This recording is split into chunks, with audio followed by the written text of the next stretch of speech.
कि ए जमीन आसमान सितारे सूरज चन्न प्यारे कुन दे लफ्जों पैदा करके हिकमत नाल सवारे।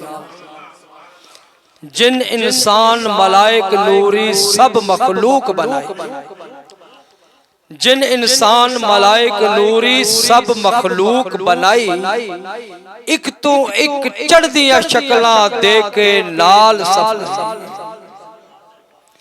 और कोई समझन कोई समझन नहीं, कोई समझन कोई समझन नहीं, कोई समझदार पुराने, कोई समझन कोई समझन नहीं, कोई समझदार पुराने। किसे भी समझ ए सब तो उच्ची जो समझदार सियाणे। कोई समझन कोई समझन नहीं, कोई समझदार पुराने। किसे दी समझ सब तो उच्ची जो समझदार सियाणे।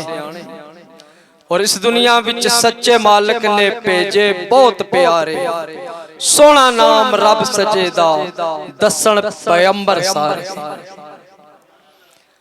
और शाहो गदा सब मखलूक उसी दी सब दा पालनहारा, शाहो गदा सब मखलूक उसे दी सब दा पालनहारा।